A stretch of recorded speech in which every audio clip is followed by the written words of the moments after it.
Bueno, a ver, el murmullo, que se callen los murmullos. Damos arranque a esta honorable sesión. Hoy vamos a ver dos cosas. El teórico de modernidad estética y de economía, la ficha, a ver cuáles fueron las dudas, si tuvieron algún problema para ver la guía, digamos, si les sirvió la guía, si sugieren algo para poder agregarle para la posteridad, digamos, nuestros compañeros entienden esto. Si hay cosas que no entendieron del material que es bastante importante, porque este material se continúa con el de Colombre, que lo voy a mandar la semana que viene, para la semana que viene, que es Teoría Transcultural del Arte hacia un pensamiento visual independiente. Es Crítica de la Universalidad del Arte Europeo. Es la estética americana, es el primer inicio, digamos, de trabajo sobre la estética americana, hecha por Adolfo Colombre, es un libro muy lindo, muy interesante, fundamento de estética, justamente, ¿no? Entonces hace un recorrido muy similar al recorrido que tenemos nosotros en el teórico. Un hallazgo, después las cosas que lo encontramos después, obviamente siempre de algún lado salen las ideas y, bueno, a veces mucho brevan en el mismo lugar, ¿no? Entonces, pero es bastante interesante el tema de la postura de Colombre. Es un antropólogo, también filósofo, y ha trabajado mucho, ¿no? Aparte tiene con qué bancar a muchas publicaciones, tiene toda Edición del Sol, que es de él, digamos, pero abre el juego a muchos productores y a mucha gente que está trabajando, que publica muchas cosas. Por ejemplo, este librito, lo que tienen ustedes, de Juan Hacha, Ticio Escobar y de Colombre, que es este, ¿no? Que yo les recomiendo que lo tengan, para que ustedes identifiquen con la tapita, ¿no? ¿Está así? Bueno, La teoría. Aquí una teoría americana del... Sí. Yo lo que les mandé a ustedes fue un capítulo de eso, un escaneado. Le mandé el capítulo escaneado, Mito del Arte y Mito del Pueblo. Pero hacia una teoría americana del arte. Es Ediciones del Sol, Juan Hacha, Colombres y Ticio Escobar. Juan Hacha es un uruguayo, Ticio Escobar es el paraguayo, que fue ministro de Lugo de Cultura, contemporáneo, ¿no? Y Hacia una teoría americana del arte. Sí. ¿Y esos son los autores, además de Ticio Escobar, el autor de Hacha? ¿Cómo? Hacha, Juan Hacha. Juan Hacha, Colombres y Ticio Escobar. Hacia una teoría americana del arte. Yo lo recomiendo porque me parece que es interesante todo el tema. Digamos, el otro material de Colombres que vamos a ver nosotros es la teoría transcultural del arte. Digamos que ahí lo que trata de ver es justamente cómo el arte funciona como un elemento transversal de la cultura, digamos, y juega en terrenos que no necesariamente son los que está habituado el pensamiento occidental, ¿no? Digamos, o sea, como que de pronto invade territorios que no son lo más reconocidos. El arte, bueno, en ese sentido, bueno, eso lo vamos a ver en la clase que viene, pero esto lo tenemos que ver porque da pie para entendimiento del tema del material de Colombre, que es sistemático, es un poquitito más complejo, pero si entendemos un poco esto, digamos, y nos ponemos de acuerdo, es que se entendió, no que estemos de acuerdo, como no estar de acuerdo, y se entendió el material, después, primero entendámoslo, después lo criticamos, ¿no? Ese es un poco el punto. Y vamos a ver si llegamos hoy también, si no va a tener que dar para la clase que viene, el tema del mito del arte y mito del pueblo. También todos recibieron la guía de esto, ¿no? Una guía sencilla, digamos. De ahí, de cajón, van a salir un par de preguntitas para el parcial, ¿no? Pero, porque es un tema que para nosotros nos interesa muchísimo, ¿no? Así que, digamos, ese es el planteo. Creo que estamos más o menos en tiempo, porque hoy es 14, ¿no? Tenemos Ticio Escobar, cerramos lo de modernidad, y yo voy a hablar así muy en general. Vamos a discutir algunas cosas así en general que puedan quedar como dudas. ¿Todos han leído el material? ¿Quién no lo ha leído? Yo todavía no he leído. ¿Cuál? Modernidad, estética y autonomía. Ese sí lo leí. No, este material es. ¿Quién no lo leyó? Digamos, no es para hacer vos no lo leíste. No tenías que leer. O sea, yo recomiendo que lo lean, lo que vamos a decir, porque digamos es importante, porque si no van a quedar medio algunas cosas descolgadas, y tampoco quiero hacer una reversión, una reversión infinita del conocimiento. Leanlo, yo no pido que lo estudien, digo que lo lean así, cuando marquen, digamos, marquen las partes que sí. Digamos que aquí hay un tema que empieza: modernidad, estética y autonomía. Muy bien, ¿qué es la modernidad? La modernidad cuando el momento intelectual se ubica a Europa como el centro del mundo, todo lo demás es la existencia. Bien. Ahí empieza a ¿cierto? Donde el conocimiento, la razón va a divulgar la oscuridad de la época anterior. Hay un cambio de paradigma que pasa de un mundo que es absolutamente religioso a un mundo que, en vez de estar en el centro de Dios, está puesto en el hombre. Y ahí es que Ahí tengo una aclaración porque es una confusión muy común. No el hombre, bueno, el sujeto. El sujeto, ¿verdad? Que vamos a tratar de aclarar un poquitito eso para todos. En realidad eso es por una cuestión de falta de vocabulario. Sí. No, Pero para. Sí. ¿Eh?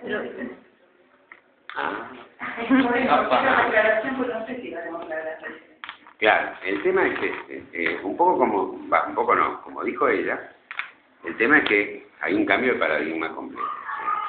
De una visión teocéntrica, digamos, del mundo, centrada en un dios y qué sé yo, se pasa a una visión de alguna forma antropocéntrica, ¿no? Pero no en concepto de hombre, sino en concepto de sujeto. ¿Qué diferencia hay? Mucha. Porque no está hablando del hombre genérico, está hablando del sujeto burgués europeo. Flor de diferencia, digamos, flor de diferencia. Sí, un cierto tipo de hombre, no cualquier hombre. No cualquier hombre. No, el que era considerado el tipo de hombre por ahí. Claro, no, el tipo ni siquiera habla de hombre. Es decir, Kant no utiliza la palabra hombre, curiosamente, mirá que no, en ningún lado, digamos. A lo sumo cuando se abre el tema genérico, digamos, puede ser que habla así las especies, bueno, pero no se refiere al hombre, digamos, en sí, ¿no? Sino que se refiere al sujeto burgués, porque está muy claro en ese sentido. Tengan en cuenta lo siguiente para entender el tema de la modernidad. Una pregunta para ir adecuando. ¿Se entendió lo que dijeron ellas dos? Porque, digamos, es clave. Se habla de lo moderno, porque lo moderno se instala tanto en nuestro pensamiento que hablamos de lo moderno cotidianamente, y lo moderno es algo que se pensó, se articuló y se estructuró hace 2 siglos atrás. Perdón, ¿usted me parece el redondeo cotidiano de lo que recién acabas de marcar la diferencia entre sujeto y hombre? ¿No? Sí. O sea que los que no son europeos, pongamos los americanos que se encontraron, no eran sujetos. No, el tema es el sujeto burgués. Claro. El burgués Ahora como personaje ahora voy a- que no me tengo pertenezca a este mundo. Ahora voy a tratar de ampliar un poquitito, pero el tema es que nivelemos un poco para que todos estemos, evidentemente, digamos, ustedes lo han leído y lo han analizado, pero digamos, se entiende que Kant en este momento no está hablando de nada más que abstracción, está hablando de la sociedad, porque el filósofo lo que hace, no construye, digamos, un ente abstracto y sobre eso el mundo empieza a caminar. Platón miraba su realidad, digamos. Aristóteles miraba su realidad. Plotino, cuando hace el neoplatonismo en el siglo II, también miraba su realidad, que había una decadencia del racionalismo aristotélico, ya lo van a ver en filosofía eso, digamos.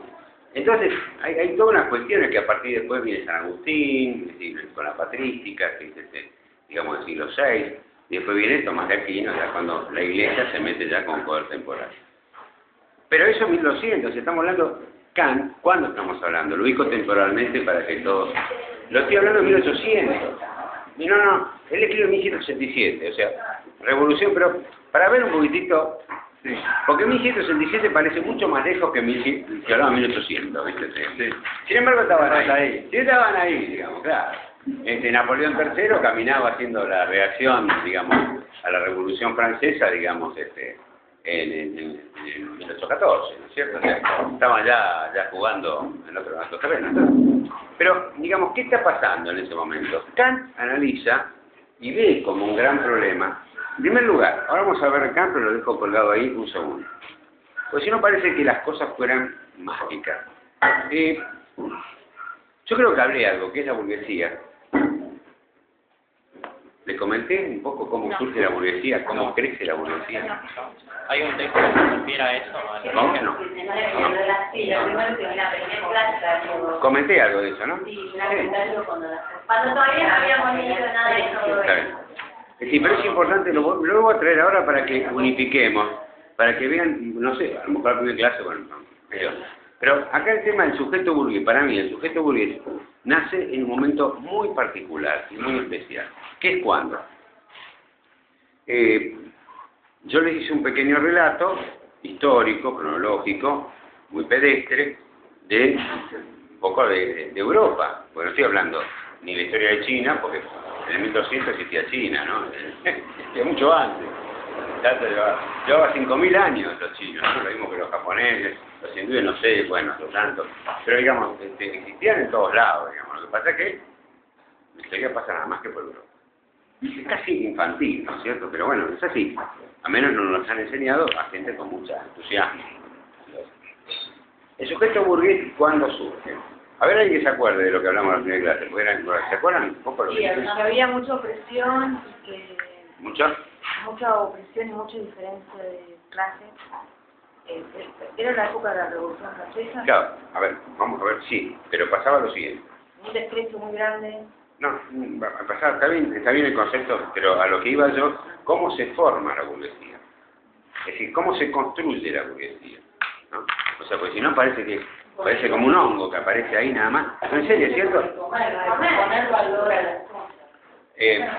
Sí, está todo bien, pero ¿cómo surge la burguesía? O sea, de pronto si analizamos, es importante ver si no parecen que son entes abstractos que adquieren significación ahora, una significación difusa, pues también diríamos que es la burguesía, ¿viste? Bueno, nosotros somos la burguesía, y bueno, no sé, es un tema opinable. Los sociólogos estarían un año nada más que poniéndose de acuerdo en el tema, ¿no? Cómo lo encaran. Pero el punto es digamos. Vamos a ver cómo se organizó Europa, porque de pronto Europa nos marcó a nosotros y marcó al resto del mundo, porque dominó al resto del mundo. Dominó la India, dominó China, dominó África, ¿no? Es decir, ¿cómo se construye Europa? Todos conocen el Imperio Romano. El Imperio Romano eclosiona en el 400 y pico después de Cristo, digamos con Romanavicius, con Pum. Eclosiona en este sentido. Primero, el Imperio Romano no desaparece, se transmuta en el Vaticano, digamos, es un tema. La estructura política y jurídica es la misma, o sea, no varía, o sea, la estructura del emperador, del procónsul imperium optimum, del emperador, el senado y la estructura de patricios repite, papa, obispos, curas, ¿no es cierto? Que serían los que más o menos llevan adelante la ejecución de toda la tarea, ¿no? Es decir, es una estructura triangular, chica, digamos, donde no hay una gran verticalidad en el mando, sino hay una gran horizontalidad en el mando. O sea, cura, obispo, papa. Es una estructura eficientísima, ¿no? En el sentido, vemos eficiencia en el sentido de la tarea cumplida, ¿no? O sea que funciona. ¿El orden jerárquico no es el papa primero? Papa, obispo, cura. Papa, obispo. Lo que pasa es que es una estructura muy similar al Imperio Romano, sino casi idéntica. Tendríamos que ver un poco, porque también el Imperio Romano varió un poco. Pero bueno, el Imperio Romano, digamos, de alguna forma, era un imperio donde dominaba todo. Acuérdense el tema de la palabra ciudadano, viene del civitas romano, ¿no? Pero Roma también aparece otra cosa más que es importante. Que eso creo que no lo comenté acá porque no daba para poner. Era el tema de que en Roma aparece, eso lo van a ver después un poco cuando veamos Software de Andrade en la última unidad de la vanguardia. Roma de pronto establece por primera vez la estructura del poder y de la estructura de lo que sería la propiedad privada. Sistemática, si bien existía, digamos, como tal. ¿A través de qué?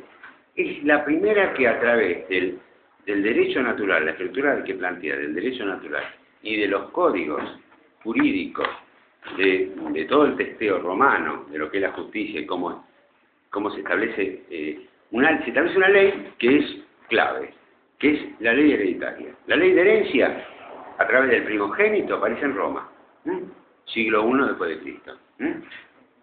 Es decir, en esa se establecía que la herencia ya por derecho, digamos, iba hacia el primogénito y se le daba todo. O sea, a la mujer no le daba nada, tenía nada, digamos, no existía prácticamente, estaba dentro de la estructura. ¿Eso por qué pasa también? Pasa porque de una estructura donde la mujer tenía el gran poder, que eran matriarcales, que eran las estructuras comunitarias agrarias, aparecen y distributivas comunidades agrarias distributivas. ¿Qué significa cada una de esas cosas? Para poder, digamos, cosechar toneladas y toneladas de trigo, no podías plantear desde iniciativa privada, digamos, y tener chacritas por todos lados y después el faraón iba a juntar. Tenía que ser una tarea comunal, una tarea donde toda la población, todo el pueblo estuviera involucrado. Cada uno, digamos, haciendo parte, pero digamos, es la única forma de conseguir eso, hacer sostenible esa estructura. ¿Se entiende esto, digamos? O sea, casi desde la eficiencia que a lo mejor nosotros entendemos más así. Entonces, funciona, esa estructura, de pronto, genera excedentes. Genera excedentes que la función del faraón y gran parte del poder del faraón, o del Inca, digamos, también porque son estructuras que se van repitiendo, estaban en qué? En que garantizaba que no había hambre en su población. Porque distribuían el grano cuando venía la malaria, ¿no es cierto? Venía la seca, sequía, lo que sea. Algunos no alcanzaron, los mayas en algún momento, bueno, hubo 15 años de sequía, al menos ya está demostrado, qué sé yo, que los llevó a dispersarse un poco, pero no desapareció el pueblo maya, desaparecieron las ciudades en ese momento y después volvieron a reconstruirse de alguna forma. Pero bueno, el tema es que en algún momento alguien empieza a acumular y dice, yo no distribuyo más. ¿Por qué voy a distribuir? No me se joda, digamos, ahí se inventan todo un montón. Eso pasa en Grecia, ojo, en el 350 a.C. ya la crisis de la República Romana es esa, el traspaso de una estructura comunitaria más o menos distributiva a una estructura de acumulación. Entonces la estructura de acumulación se enfrenta ¿con qué? Con la estructura distributiva más grande que había en el 300 a.C., que es los persas. Es decir, son dos modos económicos antagónicos. Pasamos de estructura... Ahora, es que no podemos entender lo que viene después si no explico un poco esto. Nada más que eso, por eso te digo, viste un poco, hasta ahí, digamos, aparece Roma Roma que de pronto, digamos, empieza con la acumulación, no está sistematizada, no está todavía nada más por el derecho de fuerza, o sea, lo que garantiza, digamos, que la sociedad funcione es el derecho, digamos, que tienen los que mandan de matar. O sea, lo que garantiza que funcione la sociedad, ya que no es comunal, es la muerte. Es decir, tengo derecho de matar. El patricio romano, digamos... Surge antes de que surja la burguesía. ¿Cómo? Ahora vamos a ver qué pasa con la burguesía, cómo llegamos a la burguesía. Está bien. ¿Se entiende esto? O sea que hacia el 200, hacia digamos, dentro del 100, aparece el Código Romano con la estructura de propiedad. Se entiende que se pasa de una estructura distributiva, que venía de 7.000 años atrás, digamos, a una estructura de acumulación. Porque antes había excedente, pero ese excedente lo tenía una estructura teocrática. De pronto acá hay una tensión muy grande, donde de pronto el emperador es un administrador, ¿viste? Entonces reparten un poco las cosas. Estamos hablando del emperador en la época griega. Pero estamos viendo qué pasaba. Ese imperio que se arma con Roma, ¿no es cierto?, que invade Grecia, la cosa greco-romana, entonces, ese imperio de pronto se fragmenta. O sea, Roma, ¿por qué? Romanavicius, ¿por qué disuelve? Porque se queda con el núcleo central del poder, que es la visión cristiana que ya tenía estructurada, y una red de relaciones, digamos, lo suficientemente fuerte como para garantizar en los 5.000 castillos, los 5.000 lugares repartidos en Europa, donde estaban esa nobleza que se había armado de la conjunción de los pueblos bárbaros alemanes que hacia el 200 invaden Roma, digamos. Pero no invaden Roma, quieren ser romanos. Nada más. Quieren ser romanos. Pero como eran cazadores-recolectores, los patricios romanos, los senadores romanos, los contratan como guerreros, ¿no? Sí, o sea, son los que van armando la nueva milicia. En algunos casos se mezclan con ellos, entonces van juntándose los viejos romanos con los nuevos germanos. Germanos son burgundios, ulanos, normandos, jutos, sajones, anglos, bueno, francos. Los francos tuvieron una importancia muy grande, que está justamente en Francia, digamos, que después fue Francia, poco después fue Francia. Entonces, digamos, ya aparece otro actor más, ¿no es cierto? Están los romanos, ¿no es cierto?, que habían llegado hasta el Sinaí, controlaban todo el norte de África, o sea, toda la zona rica, todo donde estaba donde había cosas importantes, controlaban el Mediterráneo, había una excelente riqueza, poderosísimo, ¿no es cierto? Y de pronto aparecen, primero un gran peligro, que son los hunos, y era Atila que avanzaba. Eso se conjura, el peligro de Oriente, en realidad arma una historia negra, ¿no es cierto?, sobre los hunos, que en realidad Atila era el pueblo mongol, básicamente el pueblo mongol, que se iba desplazando, digamos, a lugares más cálidos, ¿no? Y siempre el Mediterráneo tenía esa virtud, que se había enfriado el planeta en esta época, digamos, estaba en el último interestadio glacial, y entonces, digamos, el Mediterráneo congelaba un poquitito calorcito, ¿no? Era un poco más tibiecito. Entonces venían los germanos del norte, digamos, todos los nórdicos, hacia Roma también, que en realidad querían ser romanos, no querían romper nada. Y los hunos, más o menos, digamos, tampoco rompían nada. Lo que pasa es que, digamos, los hunos los que venían avanzando con un sistema de vida que les permitía, digamos, su subsistencia, que era, te brindó protección. ¿De quién? De nosotros. Claro. ¿De quién nos vas a proteger? De nosotros. ¿Por qué? Porque si no rompemos todo, violamos a todas las mujeres, matamos todo y llevamos arrasando. Entonces, bueno, poniendo y arreglando. Con plata se arreglaba todo. Entonces, así iba. Hasta que, digamos, se muere Atila. O sea, que la gran leyenda de los hunos, ¿no es cierto?, todo esto, digamos, es en realidad conformó también una teoría racista, ¿no es cierto?, en el sentido de, porque en realidad no hubo tanto lío, no hubo tantas batallas, digamos, en ese sentido, sino que hubo problemas de cómo se manejaba y cómo se discriminaba parte del imperio. Eso fue en el 200, o sea que de pronto, digamos, usaron a los germanos, en fin, una serie de historias. Los hunos dejan de ser historias, pasan por historias, ¿qué pasó con los hunos? Bueno, pasan a ser historia. ¿Los hermanos también en el 200? Los hermanos empiezan en 140, hay los primeros registros claros, no todos. Los primeros registros claros son en el 140, empiezan a aparecer algunos grupos germanos que pasan a llamarse, hacia el 200 aproximadamente, Roma en general, tanto Cartago como Roma, como Rávena, o sea, toda la zona del Imperio Romano, la relación que tenían para la contratación de los germanos se llamaban los comitatus, eran una especie de encomendado, ¿no es cierto? Comitatus, en latín, era encomendado, ¿no es cierto? El encomendado para la guerra y para la defensa. Bueno, entonces, comitatus en el medio y los romanos disueltos en el sentido porque la administración del imperio se le hacía muy gravosa, digamos, al imperio central de Roma, digamos, se disuelven, digamos, se atomiza, pero con una red de control que es la Iglesia Católica, que es el Vaticano, ¿no? O sea que la red no solo es religiosa, no solo es de fe, sino también es política. Pero se atomiza principalmente por las invasiones de los... No, depende porque... Por el dinero.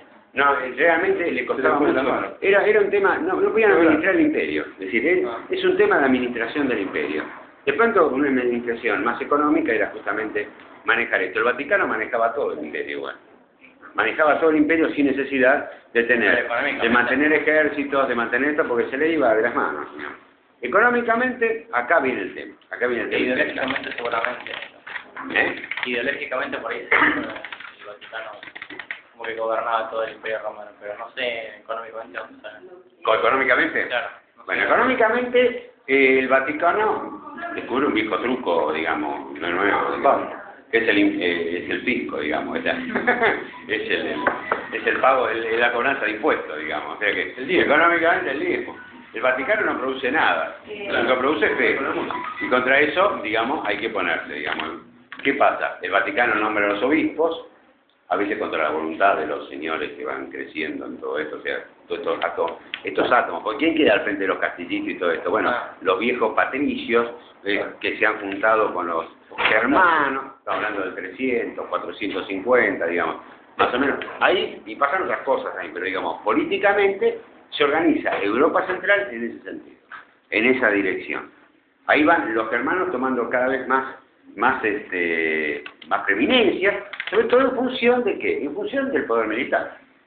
O sea, porque le habían dado el poder militar a los germanos. Y los romanos se retiraron. Eran unos aristócratas que de pronto van conformando después una nobleza terrateniente regional, lo suficiente fuerte, grande y dispersa, digamos, como para ya de por sí dar pie a algo que después se llamó el feudalismo.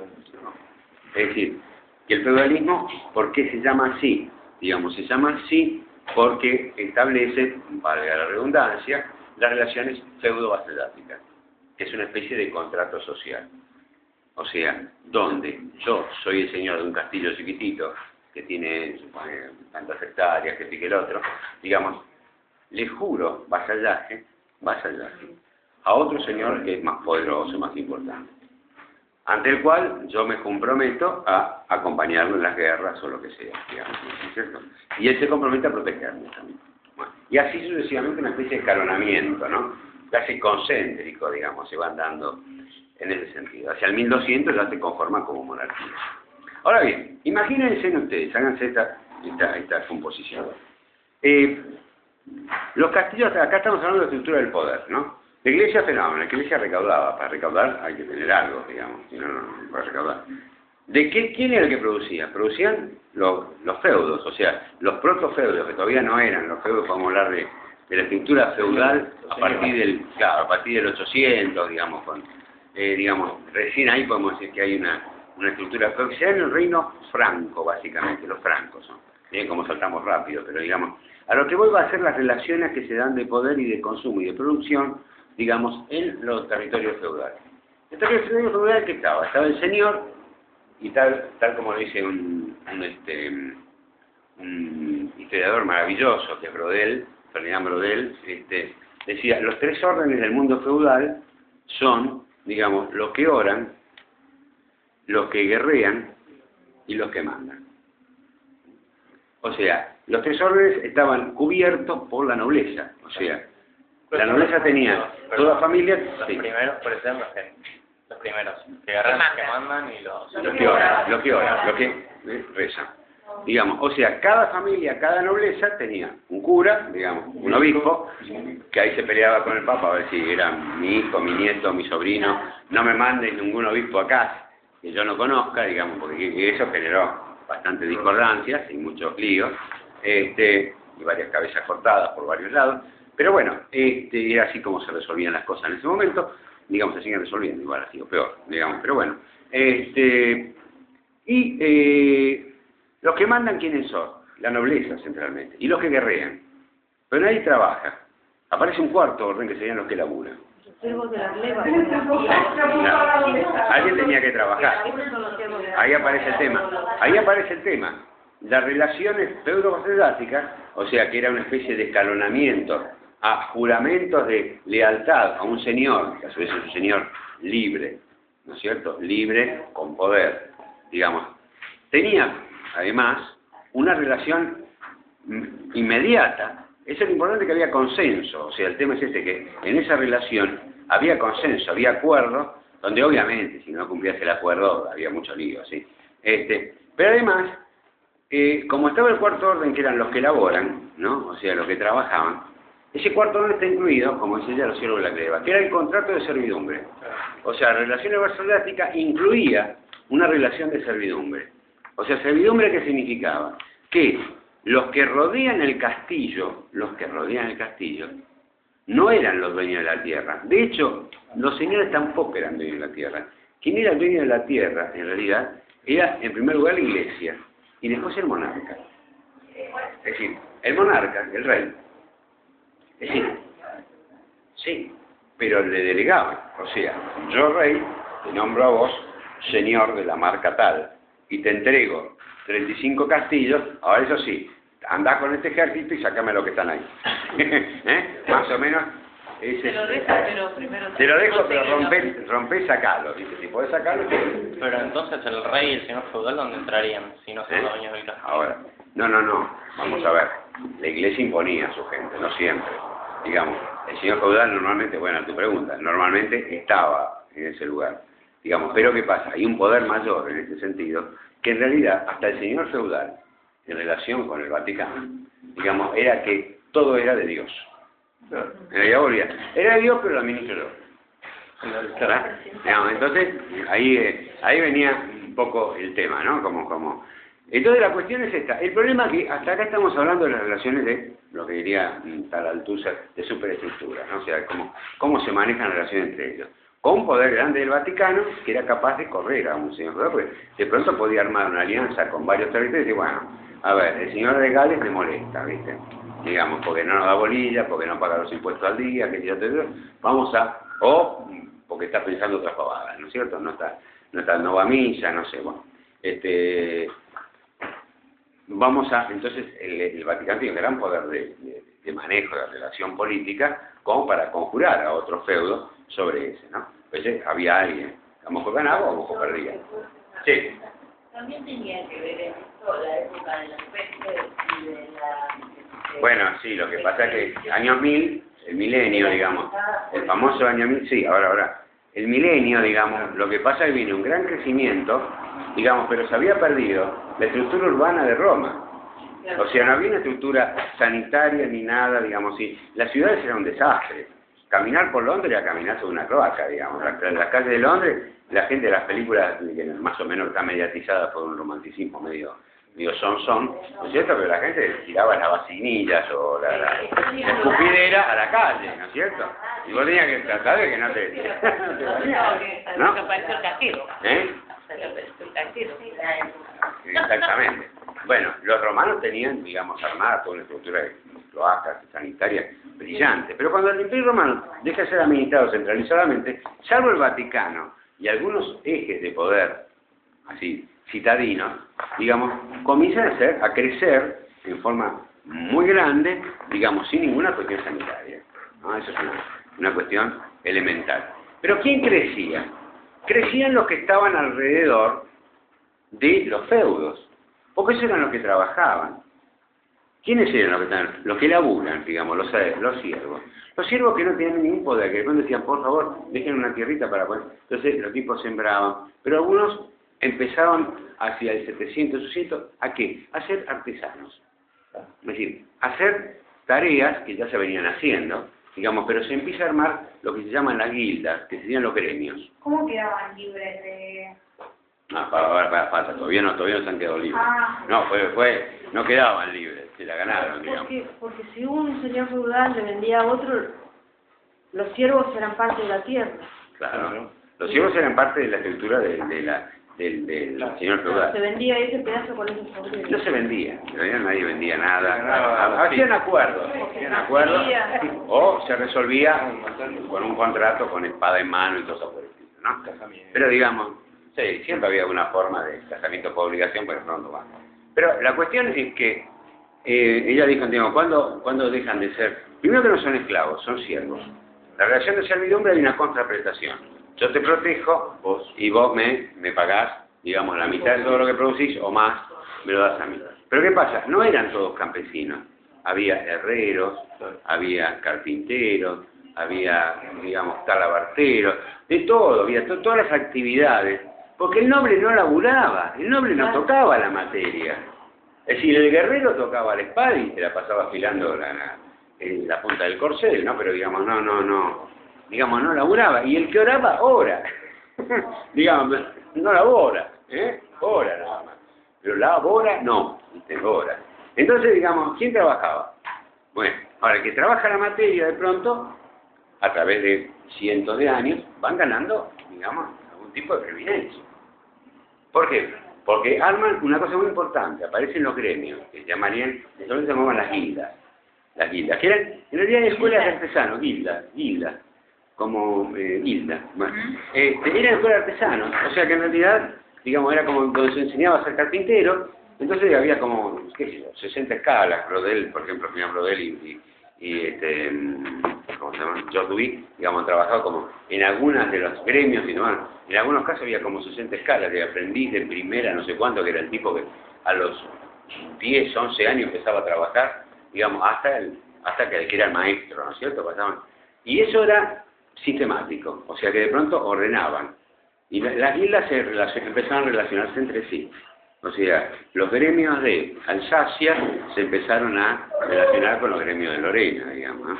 Ahora, en ese momento, digamos, como la nobleza en realidad había abandonado el aparato productivo y se había dedicado a gastar guita y a manejar ciertas conspiraciones y a recaudar, digamos, de alguna forma, había dejado en manos de esos artesanos toda la producción. Entonces, si yo, señor feudal, un reduccionismo muy simple, ¿no? Le digo al herrero, mirá, haceme 5.000 espadas porque tengo, yo soy herrero, 5.000 espadas. Muy bien. ¿Con qué me vas a pagar? Claro. Ya. Bueno, voy a la guerra, cuando gane la guerra, ¿con quién vas a hacer la guerra? Con fulanito tal te va a reventar porque tiene 50.000 espadas, ¿viste? Entonces yo no te puedo dar las espadas a vos porque vos no vas a pagar, porque te vas a morir en la guerra. ¿Qué hacemos? Bueno, entonces empieza a ponerle condiciones. Esa burguesía que produce, que labura, digamos, va teniendo poder sobre lo que hace, sobre la materia, y empieza a negociar, digamos, primero, hay una relación de sigue pagando los impuestos, pero además, digamos, cada vez las cosas son más costosas, digamos. Y cada vez los reyes, los nobles, se van viendo reducir su poder. Una primera reducción del poder de los nobles es ir a recuperar el Santo Sepulcro, ¿no es cierto? Que digamos, la Iglesia Católica ve la crisis en general y dice que sacarse varios nobles encima, ¿verdad? Sí, sí. Lo que sobra, los que laburan no sobran, faltan. Digamos, los que sobran son nobles. Entonces, mandémoslo a mi tema. Entonces, hay varias cruzadas, gran parte de ese tema es también desabastecer del poder atomizado que tenían los nobles sobre la Iglesia. Entonces aparece el tema de las grandes cruzadas y todo eso. El primero que se aviva de todo ese tema bien es Ricardo Corazón de León, famoso. Ese se aviva de cómo viene la mano, digamos, y un poco, y paremos con esto, de última, el Papa lo invoca al asalto de Jerusalén y él acuerda con Saladino, claro. Que no, Saladín, ¿no? Es decir, que no, que fenómeno. Le dice al Papa, dice, mire, usted lo que quería era recuperar el Santo Sepulcro, ya está, el Santo Sepulcro está custodiado por los ángeles, pero nosotros podemos ir y venir con él. Quería recuperar las reliquias, digamos, las reliquias y todo, acá está, me la entregó todo Saladino. ¿Qué más quiere? Digamos, entonces, podemos ir, pueden ir los peregrinos, pueden ir tranquilamente, los va a proteger, ni siquiera tenemos que proteger nosotros, vamos a proteger eso. ¿Por qué? Porque lo dijo Saladino. ¿Quién es Saladino? Saladino. Vení, te lo presento. Vení que te lo presento, Saladino. ¿Viste? Saladino establece los primeros códigos. Hay una cosa importantísima en esto. El Islam, en manos de, digamos, de Saladino, en este sentido, que es el que pelea con una de las cruzadas más grandes, digamos, en este sentido, para recuperar Jerusalén, digamos, el acuerdo que hace con Ricardo Corazón de León, más o menos que le explica, digamos, ¿para qué vas a saltar? Esto no vamos a matar, va a haber un montón de muertos al cohete, ¿vos qué querés? Digo, bueno, te lo concedo. Establece el primer código, y los acuerdos de Ginebra, los acuerdos de guerra de Ginebra, están tomados sobre la base del código de Saladino. Una cosa muy curiosa, ¿no? En el sentido, para tener en cuenta, olvidado, ¿no? Tapado, pero los acuerdos de Ginebra, el primer acuerdo de guerra, sobre todo el tratamiento de prisioneros, es el acuerdo que hace Saladino. Porque Saladino le devuelve a Ricardo Corazón León todos los presos intactos, todos los tipos que había capturado y que habían permanecido vivos. Mientras que Ricardo Corazón de León no le puede devolver ninguno. Y dice, bueno, los muertos están con Mahoma. Y dice, bueno, listo, están felices con Mahoma. Yo te devuelvo esto para que te lo lleves a su Dios. ¿Viste? Ahora andate. Él se agarró sus cosas, Ricardo Corazón le dijo, a la flauta. Son las primeras normas de caballería. Entonces eso lo trae de Saladino. Que también era un noble, ¿no? O sea, los nobles peleaban con los nobles también. O sea, un soldado no podía pegarle un lanzazo a un noble, ¿no? Como, digamos. Es decir, el tipo quedaba solito, y dice, bueno, está bien, perdía, bueno, tenía que pelear con el noble. Bueno, todo eso va pasando, digamos, entonces, pero van tomando poder, digamos, los que producen, los que trabajan. Ahí es que aparece el castillo como un ente casi residual, en este sentido. Porque, ¿qué pasa? ¿Cómo se va llamando todo el territorio ese donde estaban los que trabajaban, los que producían? Los burgos. De ahí surge el tema de los burgos, donde no ganan de un día para otro la libertad ni nada, ni por un decreto, sino que es una cuestión, digamos, lenta, de va creciendo su propio poder bajo condiciones bastante especiales y bastante, digamos, No entendí dónde se los burgos. ¿Cómo? No entendí lo de Los burgos son los que trabajan. O sea, cuando se empiezan a... Los burgos son los que rodean al castillo. Los que rodean el castillo son los laburantes. O sea, adentro del castillo no había herrería, digamos. Hasta que no se abren las puertas del castillo. Y entonces empiezan a... El castillo en realidad cuando abre las puertas desaparece como castillo. Como estructura, digamos, amurallada, ¿no es cierto? Digamos, cuando desaparece el castillo, aparece la ciudad. Digamos, el castillo para ser un residuo del castillo de la vieja nobleza. Digamos, ahí es distinto, pero si no... El herrero, el carpintero, el tarabartero, en fin, el panadero estaba fuera de la ciudad, estaba fuera del castillo. Abastecía el castillo. Cuando venía algún lío o algo se refugiaban todos en el castillo. Pero digamos, el taller lo tenían afuera del castillo. Y ese es el burgo. Porque el poder de los burgos, ¿de qué vienen? De que los burgos empiezan a comerciar entre sí. Ahí donde dijo ella del comercio. Empiezan a relacionarse entre sí. O sea, ya no solo se relacionan con el noble al cual rodean, sino que se relacionan entre sí, entre ellos. Y ahí empieza a tener un poder mayor, porque tienen estandarizada la producción, los carpinteros de acá son los mismos carpinteros de allá, o sea, prácticamente van generando situaciones, digamos, de poder propio, ¿no? Ahora bien, todo ese poder propio da un crecimiento a lo largo de cientos de años, donde llega a una gran eclosión. Ojo, ya pasamos las pestes, estamos en el año 1600.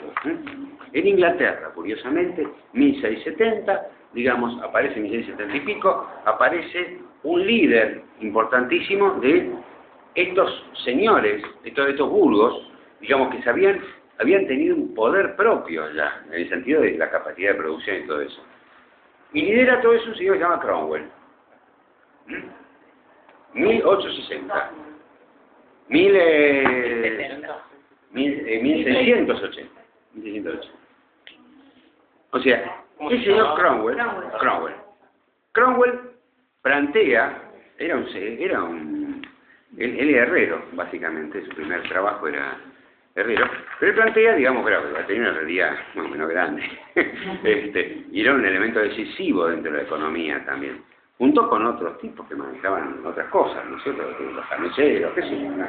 Los que producían vacas, ¿viste? No era que el sector terrenal no estaba Martín de Dios, no se apropiaba. Claro, entonces que estaba todo afuera, digamos, que los nobles se quedaban contentos con recolectar y tener su servicio. Pero en algún momento, por una cuestión de dinámica de poder, le disputan el poder de la nobleza. Entonces, ¿qué pasa? En Inglaterra sucede algo muy interesante. Digamos, le imponen esos burgos, ¿no es cierto? Esos laburantes, de alguna forma, digamos, le imponen al rey la ley. ¿Qué significa? Ponen la norma. Ese es un tema clave en ese sentido. Porque en la Revolución Francesa lo que se pedía era eso, nada más. El rey inglés se dio cuenta, digamos, y negoció. 100 años antes.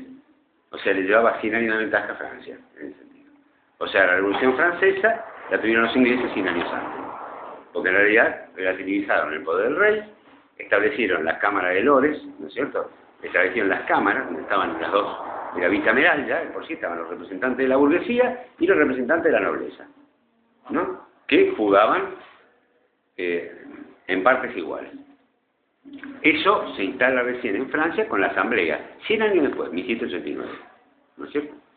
Para todo esto Inglaterra ya había hecho su... Napoleón III, ¿no? Claro. Es decir, ya establece también la Asamblea las dos partes, ¿no? La izquierda y la derecha, ¿no? Los que estaban a la izquierda eran los jacobinos, los que estaban a la derecha, no, digamos, ¿no? Entonces, no, eran los que querían mantener un orden, digamos, no matar cortar tantas cabezas, ese tipo de cosas. Entonces tienen la revolución que hacer en serio, no lo hacemos. Bueno, ¿se entiende un poquito esto? ¿Se entiende un poquito o no? ¿Se entiende esto? Digamos que así es como surge la burguesía. Ya está explicado. Está aclarada la burguesía. Muy bien. Ahora vamos a ver el sujeto burgués, porque claro, estamos hablando de 1989.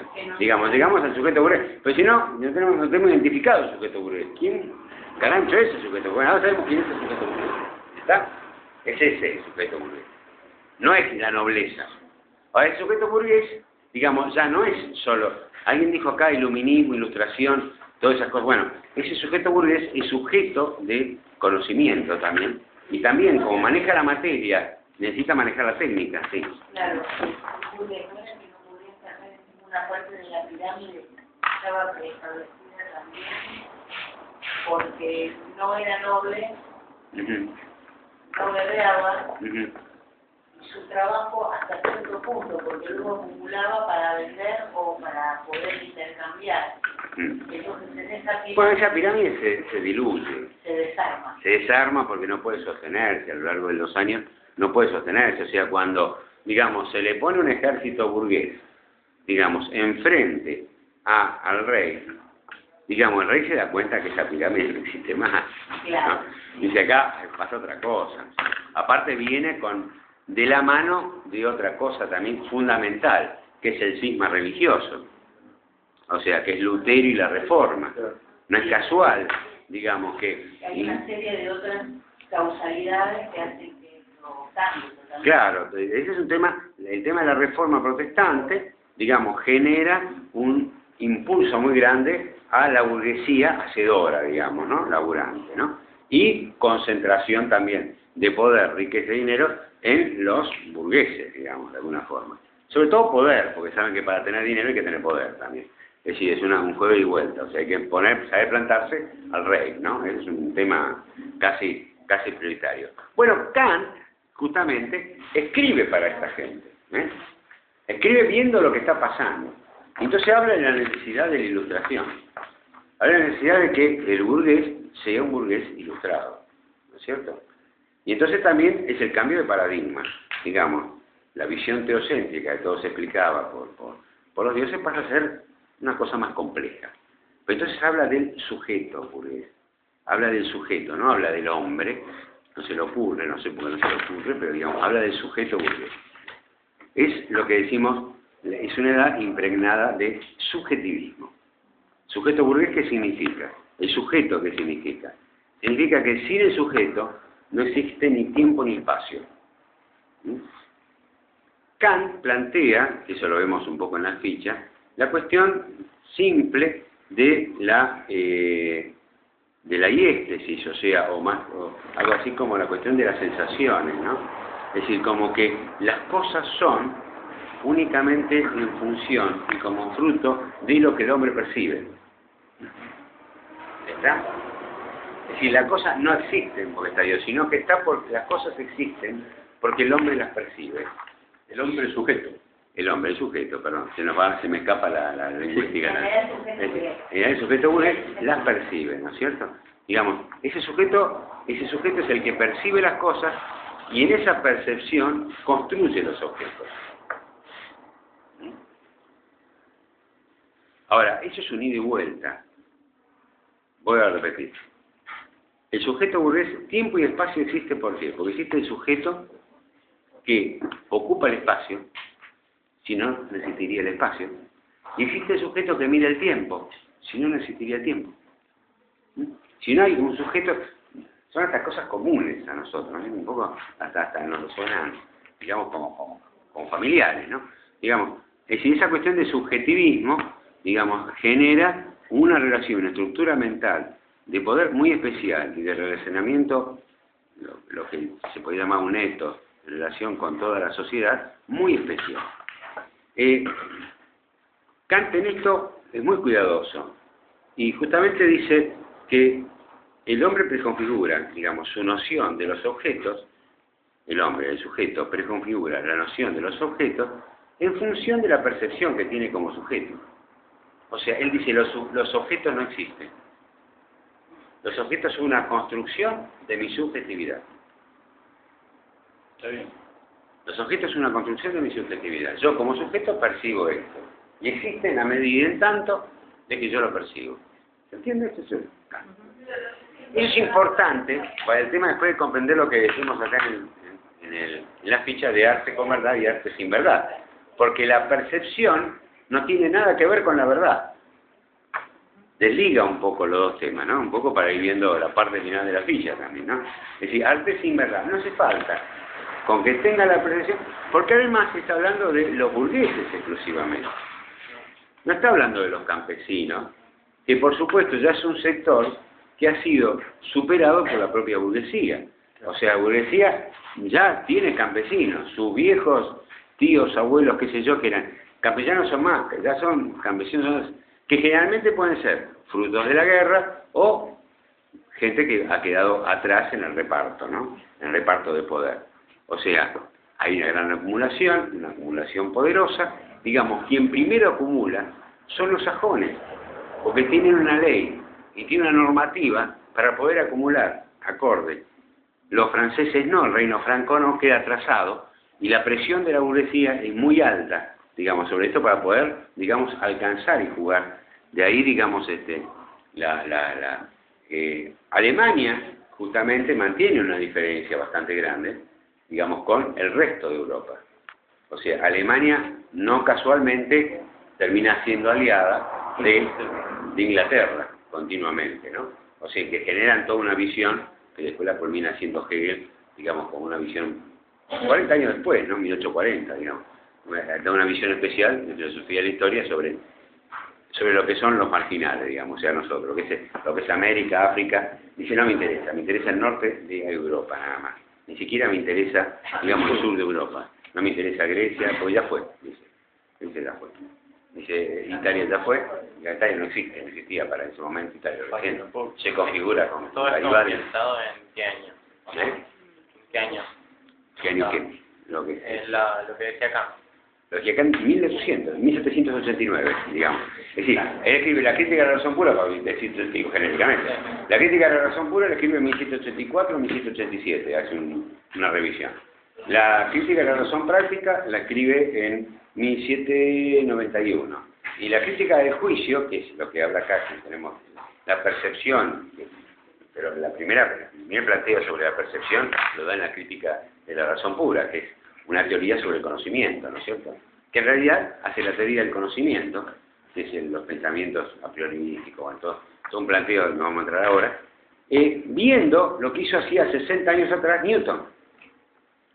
Como Newton, a la nueva ley de gravedad, dice, ¿qué hizo Newton? Digamos, le pegó, encontró el agujero al mate, dijo. Pero hasta ahora los ingleses no lo habían resuelto. Los ingleses no lo habían resuelto como estructura orgánica.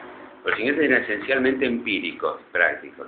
O sea, no manejaban una estructura de un pensamiento racional. Mientras que manejaban el pensamiento, todos son racionales en el sentido de inteligencia.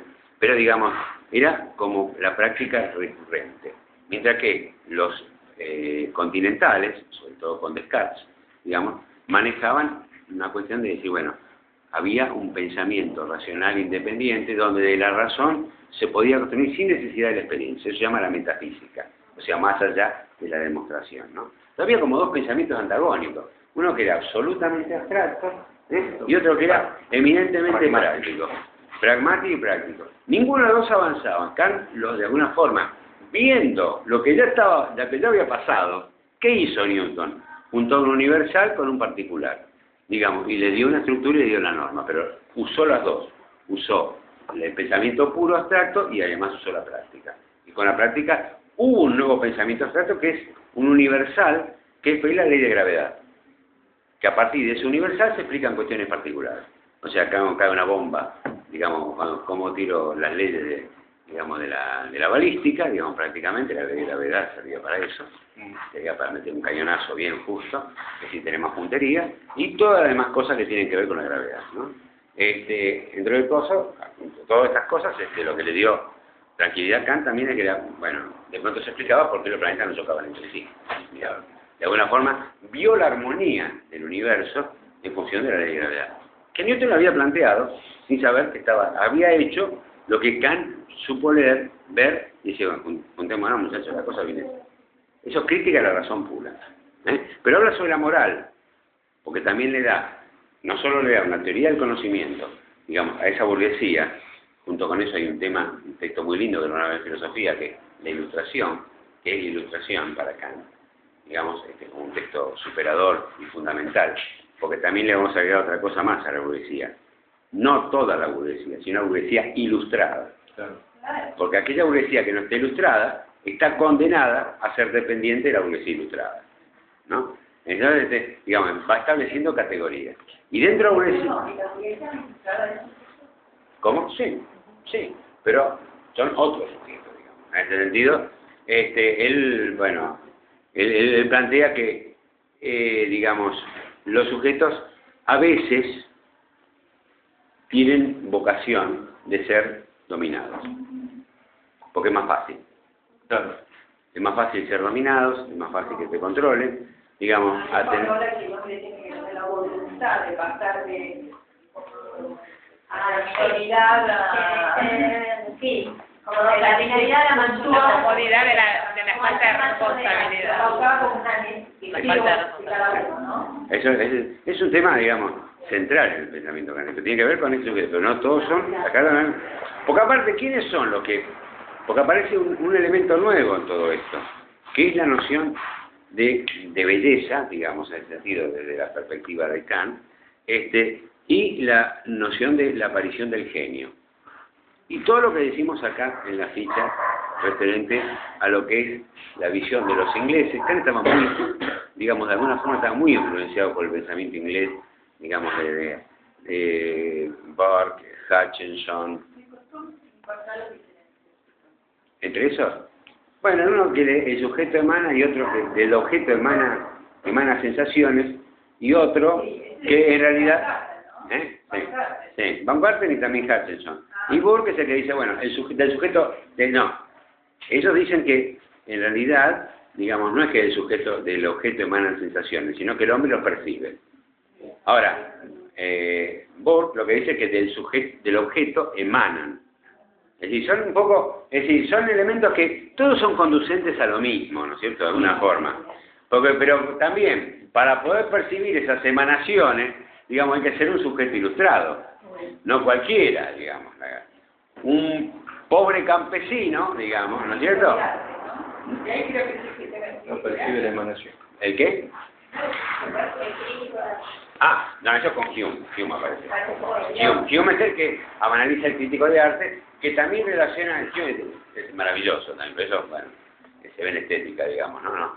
En Hume como aparece la noción del crítico de arte, digamos, como el tipo que, digamos, que está ilustrado y que es capaz de establecer, digamos, una relación y puede analizar, digamos, y está en relación con el pensamiento kantiano de lo que él dice, que no cualquiera puede producir obra, sino que, digamos, que tiene que reunir determinadas características la obra, sino que además está en manos de algunos. No solo es ilustrado, sino que no cualquiera. Y aparece el genio. ¿Por qué? Porque el arte es irrepetible, único. Es una noción que pervive entre nosotros, ¿no es cierto? O sea, que de alguna forma, esa noción que no por solo supuesto... es ilustrado, ¿cómo es? No solo es ilustrado para poder hacer arte. Genio. La noción de genio. Eso era. O sea, en realidad, lo que está atrás de todo este tema, digamos, que podemos interpretar, usted también, interpretenlo después de su manera, digamos, cada uno, es que la burguesía genera, digamos, de alguna forma, un pensamiento, a través de la acumulación, del poder y todo, que es netamente individualista, o sea, plantear ese subjetivismo rampante, digamos, a una noción individual. Y el arte también, algo que no es una construcción colectiva, sino, como pasa a ser con los murales, por ejemplo, sino que pasa a ser producto de un genio, que hace algo irrepetible y que no tiene valor. O sea, un destornillador tiene valor, qué sé yo, un hacha tiene valor. El arte en sí no tiene valor. No está hablando, no le interesa. Todavía no estaba Duchamp, todavía no estábamos hablando de, digamos, de la mercantilización de la obra de arte, sino estamos hablando del que produce arte. Después, ¿qué pasa con el arte? Otra cosa. Pues en ese momento era, bueno, básicamente era el mecenazgo, ¿no es cierto? O sea, David, había alguien que le ponía y el tipo trabajaba, ¿no? Y no era que hacía una galería y venían los señores de Venecia y habían comprado. Bueno, entonces, el punto acá es esa cuestión del individualismo, de una estructura que se va consolidando cada vez más, y sobre todo con otro elemento que utiliza Kant, que es la crítica de la razón práctica, que es la moral. Son los tres aparecen en un lapso de 12 años, ¿no? Y que son la moral. Vamos a ver, la noción de la crítica del juicio, que es la parte final de todo esto, donde Abraham Hutchinson, Barthes, todo esto, a ver qué características tiene cada una de estos temas, digamos, o sea, ¿qué es el arte, digamos, en el sentido, o qué es lo arte? ¿Qué es lo bello? Porque en realidad la discusión es sobre la discusión sobre lo bello, ¿no?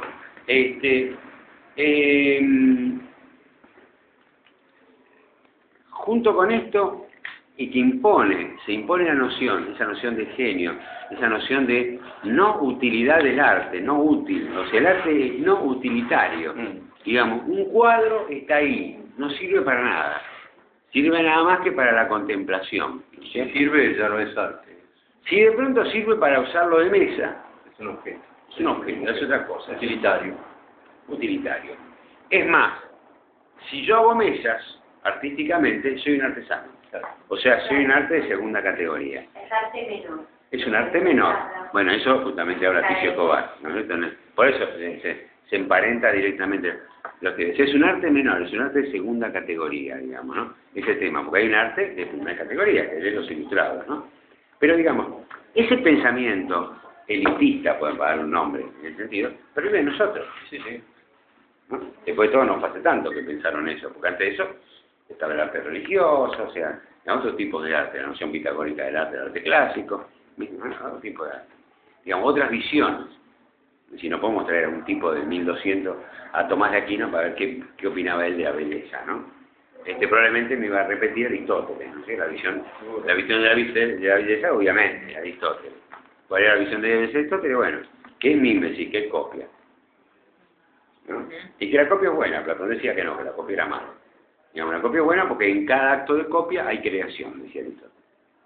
Entonces, si no Tomás de Aquino por ahí dice eso, no sé, por ahí, voy a decir, se murió, no viene además, no viene, así que no paramos tiempo.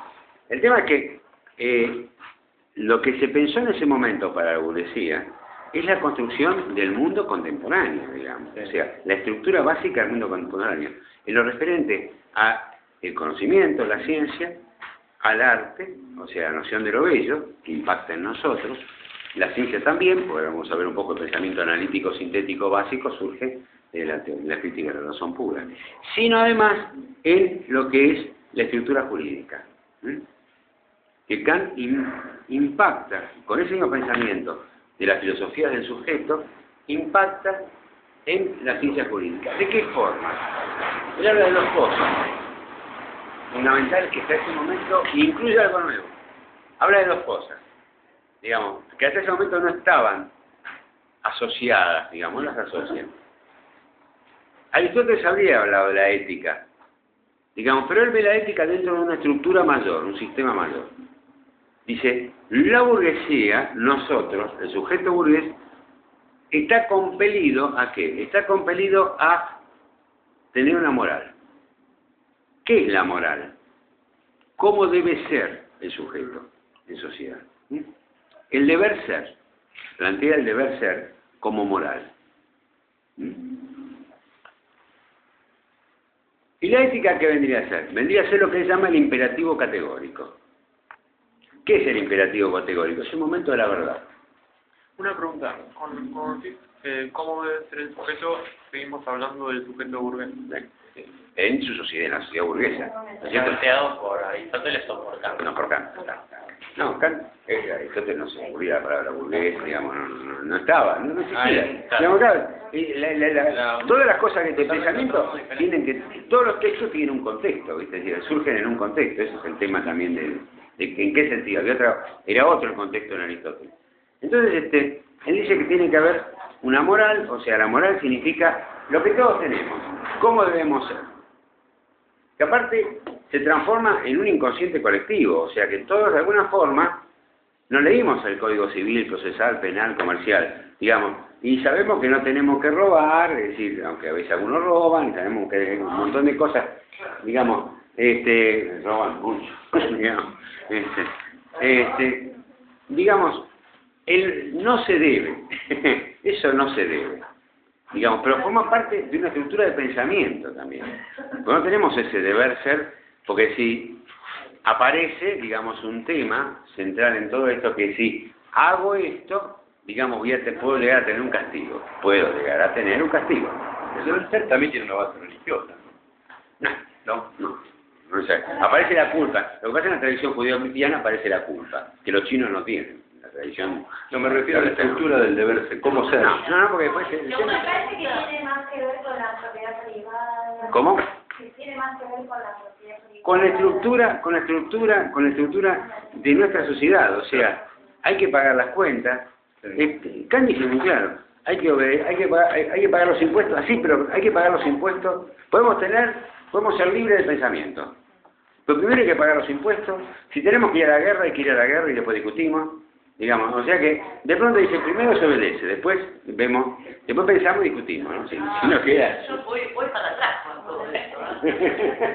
Obedecer jamás se llama lo mío. Bueno. Te hago una pregunta Sí. que me perdí en algún lugar la perdí. Cuando dijiste la ética...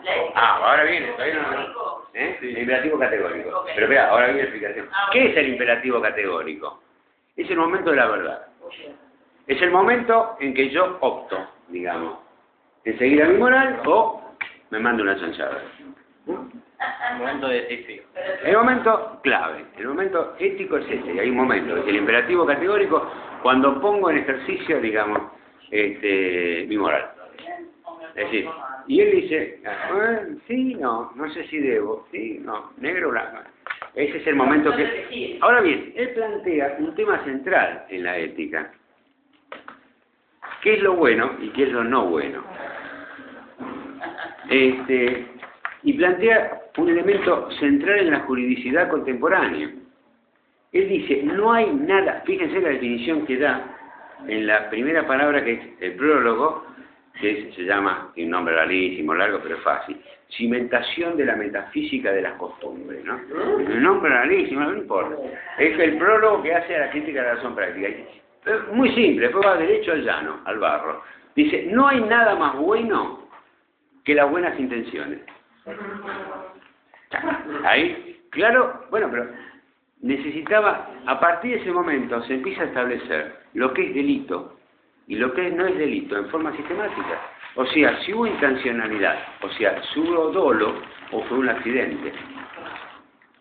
Digamos, al año de haber escrito la crítica de la razón práctica, ya prácticamente todos los códigos de procedimientos penales, civiles, penales y comerciales sobre todo, ya habían instalado el tema de lo que era el dolo, la noción de dolo, que es actual, si es intencional o es accidental, si es doloso, un delito, si hubo intención de hacer daño, digamos, hacer la chanchada, como digamos, o me lo maté porque se me escapó el tiro, estaba así jugando con una pistola, ¡pum! ¡Uy, la maté! Pero yo no quería matarla, ¿viste? Claro, Entonces es accidental. Cuando está hablando de esto, él contempla, cuando dice, no hay nada más bueno que las buenas intenciones. Las buenas intenciones tienen los hombres de buena voluntad y las personas cuerdas.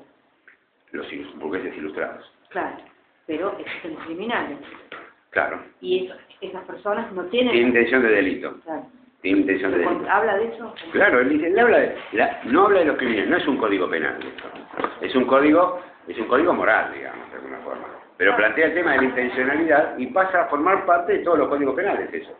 Digamos que hasta ese momento no estaba muy claro, digamos, si era intencional o accidental. Nadie lo había planteado con tanta claridad. ¿O no culpable? Claro, Tienen buenas intenciones, son el sujeto externo, o sea que... y sí, porque, digamos, O sea, que inevitablemente, tiene que tener capacidad de daño para hacer... No. Tiene que tener capacidad de daño para ser bueno. ¿Mm? O sea, si no hay capacidad de daño, es decir, para hacer malo hay que ser inteligente, digamos. Bueno, digamos, como que de alguna forma plantea esto, que hay que saber optar, hay que saber lo que está mal, para eso hay que estar ilustrado. En ese sentido. Pero para mí... También hay que tener una ética innata. Bueno, esa es la moral, ese es el deber ser.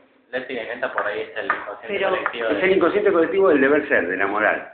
La ética es el momento... Estoy hablando del sistema, no estoy hablando de lo que entendemos cada uno, sino lo que está planteando Kant, en ese sentido, nada más. Y lo interesante de esto es cómo llega, digamos, a nuestro nivel jurídico. digamos, donde está todo cortado por si hubo intención o no del delito. Si yo me llevé puesto a un tipo, digamos, con el coche, porque iba a 190 kilómetros por hora, pero bueno, no lo quería, ¿viste? Y bueno, es accidente, ¿viste? Accidente agravado, qué sé yo, todo eso. Paciencia, ¿viste? No importa. Estaba borracho, estaba drogado, qué sé yo, ni por el coche robado probablemente tenga más pena. Tenés que saber que eso puede Claro, pasar. bueno. Entonces, pero vos sos generalmente el que pena, el que castiga, es el ilustrado. Claro. O sea, son los jueces que saben distinguir entre si es accidental o penal, aun cuando aquel no tenga conciencia. Como no se podía matar, como no se podía robar. Por eso en las leyes aparece que no se puede atribuir el desconocimiento de la ley como motivo de acusación de un delito, ¿no? Ah, yo no. ¿A mí quién me dijo? No está escrito que no se puede leer. Acá en el código, yo no sabía. No se puede aducir la ignorancia, digamos, de su propia defensa. Eso está en todos los códigos. ¿Eso va para todos o para los...? Para todos, para todos. No puedes desconocer la ley. ¿Eh? No se puede desconocer la ley. No se puede desconocer la ley. Si no desconocer la ley, está frito. Bueno, Kant es importante en el sentido... Es un momento de bisagra, digamos, en este sentido, donde se ordena en una dirección al mundo, se puede ordenar de otra forma. Se ordena de esa forma. Pero llega a nuestra época, no me he adelantado, es lo mismo. Lo que pasa es que él lo que está haciendo es ver lo que está pasando. La necesidad de legislar, la necesidad de manejar, de ordenar el tema de la estructura y lo que lo deja, digamos, perplejo sobre todo, es el tema del arte, ¿no? ¿Por qué? ¿Qué pasa? El tema del arte, el tema de la belleza. Porque él plantea de que, básicamente, cuando con la crítica de la razón pura, hay una especie de ¿qué? Que termina en una ley universal, ¿no? La ley de gravedad. Y de ahí se hacen por deducción, digamos, resoluciones o juicios particulares, ¿no? Es decir, yo puedo saber, digamos, por qué no chocan los planetas, puedo saber con qué velocidad se cae una manzana, digamos, y no sé, y utilizarlo de 1000 formas distintas, digamos, en lo particular. Con la moral y con la crítica de la razón práctica, establezco una ley universal también, que son los códigos civiles, procesales, penales, ¿sí? O sea, establezco las leyes universales que después legislan. Sí, ¿qué hago con el ladrón de gallina y qué hago con el asesino? ¿No? Pero es particular eso. O sea, hay un universal y un particular. O sea, siempre devienen los juicios, a partir de ese momento devienen de lo universal a lo particular. Eso estamos muy... Ahora bien, con la belleza, en la crítica del juicio, cuando habla de lo bello y hace la analítica de lo bello, lo que plantea Kant en esto que es inverso, como él, digamos, todas las sensaciones parten de digamos, todas las sensaciones que puedan sentir un sujeto, parten de un objeto en realidad, digamos, porque ese objeto es particular. ¿Está? Porque no puedo ver la totalidad, yo no puedo percibir la totalidad del cosmos. Percibo una obra de arte, percibo una mesa, percibo cosas particulares, ¿no es cierto? Ahora bien, esas cosas particulares, fíjense el juego que hace, ¿no? Esas cosas particulares forman parte del universal. Y esa cosa particular que forma parte del universal, si es bello y me resulta grato, quiere decir que lo universal también es bello y también me resulta grato. Ahí se da un procedimiento inverso, va de lo particular a lo general, o sea, es inductivo, digamos, es de lo particular a lo general, porque no puede definir la belleza en general, sino la belleza en particular. Y ahí cierra con la teoría del genio. Con lo que sería universal. ¿Cómo? Por ejemplo, agarra algo particular y después lo agranda y lo generaliza. ¿Qué? Porque él dice, esto particular forma parte del universal, no está fuera de lo universal, esto está dentro. Y si esto me genera algún tipo de placer, algún tipo de armonía, algún tipo de sentirme bien, digamos, donde percibo determinadas cosas que me resultan placenteras a través de placer estético, ¿no es cierto?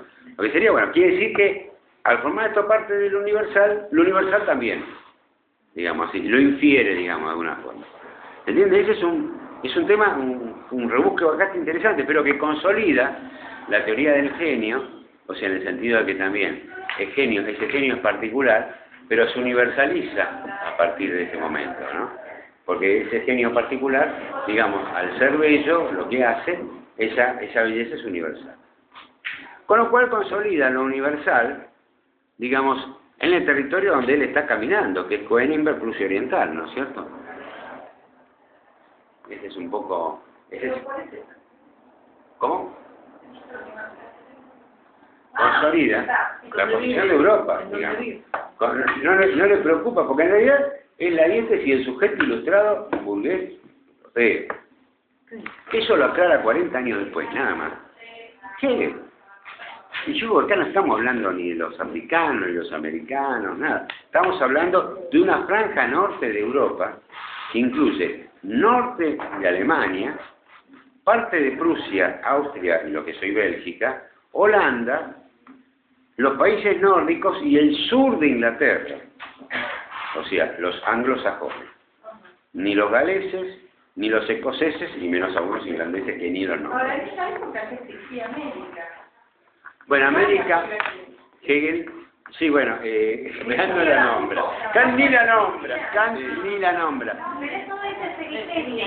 Hegel, no, ni siquiera. No le preocupa, para nada. Es más, Hegel, 40 años después, por eso digamos, no, 200 años después, dice claramente, América, pero parecería que lo hubiera escrito en 1300, antes que se descubriera. Dice, América es un territorio nuevo, en filosofía de la historia. Eso lo van a ver después también. Es un territorio nuevo. Todavía no está terminado de hacer, se está haciendo. Se está haciendo. Dice, hasta los ríos están cavando sus cauces. Todavía no están completos, son tan caudalosos, todavía no han cavado sus fauces como el Sena, digamos, o el Rin. Dice, todo nuevo. Las plantas son exuberantes, los colores son todos exuberantes, todavía no han alcanzado la armonía del sol. ¿Eh? Bueno, no, por supuesto, digamos, el hombre ya estaba, pero digamos, no le preocupaba el hombre. El hombre europeo. No, bueno, el hombre europeo sí, ya estaba haciendo su trapería. Pero eso no le preocupaba, porque digamos, por eso justificaba también la esclavitud y justificaba otra serie de cosas. Pero decía, Hegel plantea, 1840, digamos, 1830 y pico, plantea, América es un territorio nuevo, tal vez tenga algún futuro en la historia de la humanidad, pero hoy no me interesa, es más, no hablo más de América. En filosofía de la historia, lo dice.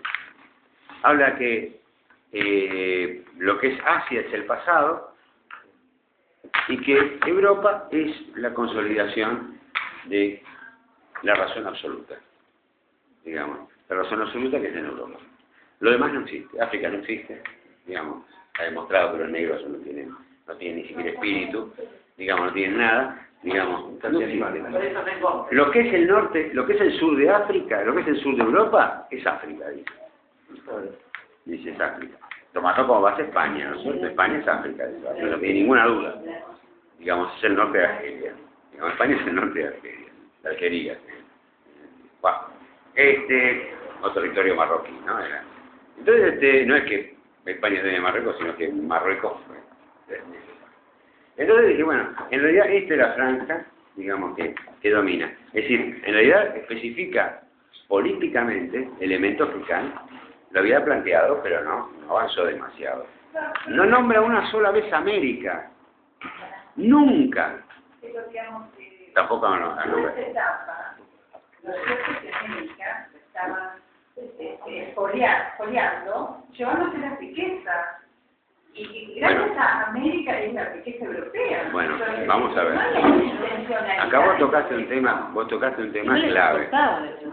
No, no, porque digamos se justifica todo.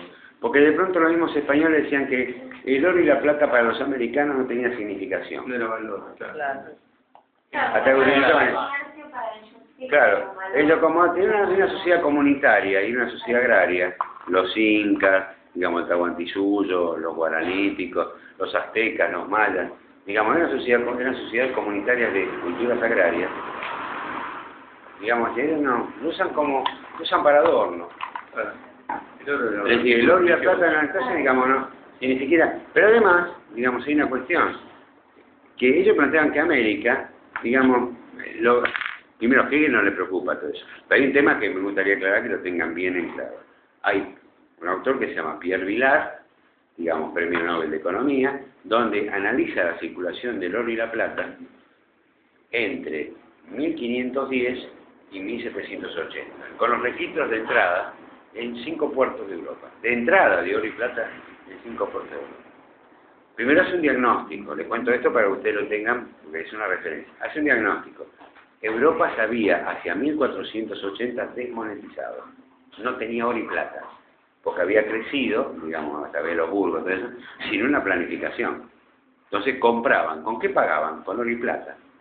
El oro y la plata que tenían, que le habían sacado Oriente también, en gran medida, o en algunas minas, pero básicamente le habían sacado Oriente, vuelve a Oriente, digamos, transformado, digamos, comprándole las cosas a Oriente, comprándole maderas especiales para los barcos, hierro, digamos, material de hierro, es decir, carbón, todavía la cuenca del Ruhr no se había empezado a explotar, digamos que era carbón y hierro, digamos, lo mismo que la zona de Sheffield, del sudeste de Inglaterra. ¿Y qué pasa? Las grandes economías europeas, las grandes monarquías europeas, que en 1400, 1450, tenían una crisis de moneda. ¿Recuerdan que Colón iba a buscar especies? Yo creo que esa anécdota la conté. Colón iba a buscar especies. ¿Yo por qué? ¿Para hacer el guiso más rico? No. Porque la especie era una moneda de cambio, con un valor similar al oro y la plata. O sea, buscar especies, a buscar oro y plata, en realidad. Como antes la sal. Como era la sal, como antes era el salario, ¿no? Pero va a buscar especies, digamos, porque lo que menos pensaba que se iba a chocar con un continente de oro y plata, ¿no? Ese oro y plata, digamos, la economía europea estaba camino, y Europa en sí, a disolverse. Digamos, porque todo ese crecimiento, si no tenía moneda, no tenía intercambio, digamos, realmente iba evolucionando. Habían vuelto al trueque, ¿qué por acá cuando tenemos trueque? Evolucionar, volvés al trueque, digamos, es decir, cada vez la cosa se reduce más y se atomiza. La moneda como La moneda como moneda, y bueno, moneda era moneda real, porque era moneda de oro y plata, no había moneda de chapita, no había chapita. No había, era, la moneda acuñada era oro o plata, digamos, ¿no? Ese es el tema, o diamante, ¿no es cierto? O rubí, digamos, cualquier esa cosa viene bien, digamos, ¿no? Pero eran cosas concretas, o sea, se acuñaba oro o se acuñaba plata. ¿Entiendes? No era que había un papel simbólico como hay ahora, ¿no? Entonces, es un simbólico. Entonces, a lo que va a lo que vos decías, hay un fundamento teórico muy fuerte que, en realidad, el capitalismo europeo, si no hubiera existido América, no hubiera existido, se hubiera disuelto, ¿no es cierto? El oro y la plata que sacan de Potosí, el oro sobre todo de Potosí, es infernal. De hecho, hay estadísticas que la hace John Kenneth Galbraith, un economista americano, que se tituló la cátedra de Economía Política de Harvard, que murió hace 10, 12 años. Era un tipo brillante, amigo de Keynes, o sea, un tipo hace un estudio, donde dice muy particular, estamos complicando. Hace un estudio muy particular, pero es importante esto. El estudio que hace este señor es el siguiente. Dice, el oro y la plata, que hoy tienen las 7 grandes potencias, tomaba Canadá, China, Rusia, bueno, Moscú tiene aproximadamente el 15% de las reservas mundiales de oro. Dice. Estados Unidos no sé cuánto, pero entre Estados Unidos e Inglaterra y Francia, sobre todo, y Holanda, digamos, pero sobre todo Estados Unidos e Inglaterra, tienen el resto. De ese resto, que sería el 86% aproximadamente, el 74%, no sé, el 50% es el oro que vino de América. De la reserva del año 1972. Es un estudio que hace sobre la reserva de oro y plata y cruza con el trabajo de Pierre Vilar, que de hecho había sido Premio Nobel de Economía. Cruza el trabajo ese sobre la cuestión de el oro y la plata en América, ¿no? Entonces las ingresos, porque el tipo tiene los ingresos detallados, es un sistemático, el tipo que agarra y dice, a ver, no el oro que se afanaron, sino el oro que entró, o sea que se registró, no lo que salió No se sabe. Porque nadie registraba mucho eso. Pero lo que sí se registraba era lo que entraba, ¿viste? Lo que entraba en distintos puertos. Se hundían los barcos, se iban, se escapaban, se perdían. No sé, los hundían, no sé qué. Los corsarios.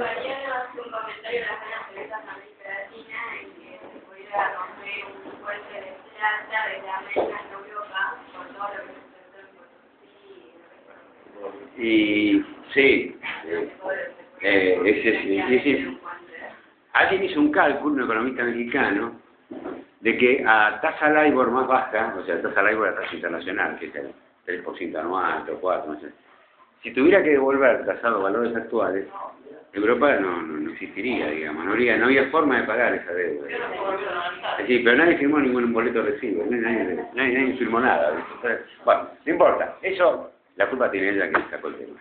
Digamos, el oro y la plata de América... No creo que haya sido ingenuo por el Estado, nada más. No, bueno, yo no sé hasta dónde se la creía o no, así como yo no puedo ponerme en este momento a jugar si Platón, digamos, creía o no en los dioses griegos, ¿viste? ¿Qué es eso? ¿Viste? Me gustaría pensar que sí, digamos.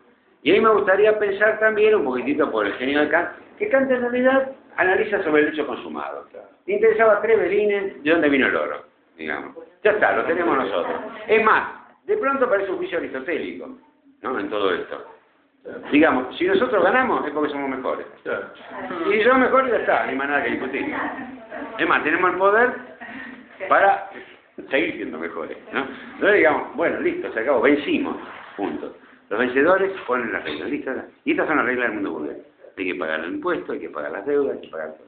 Si no vas preso, cosas, te sacan todo, ese tipo de cosas. Bueno, entonces, Kant ahí es importante en todo esto, creo que ayuda un poco a comprender un poquito todo el tema de la modernidad, por eso me detuve al tema de la modernidad, que dijimos, bueno, arranquemos con la modernidad, y estética y autonomía, ¿no? Es decir, la autonomía acá es del arte sin verdad, digamos, donde se construye el objeto desde el sujeto, digamos, y punto, no importa qué significa eso, no interesa, se separa, la verdad no tiene importancia, casi aparece como también se plantea con el tema de los sofistas, ¿no? Los sofistas decían, bueno, la verdad me interesa cómo hago yo para imponer mi pensamiento, ¿no?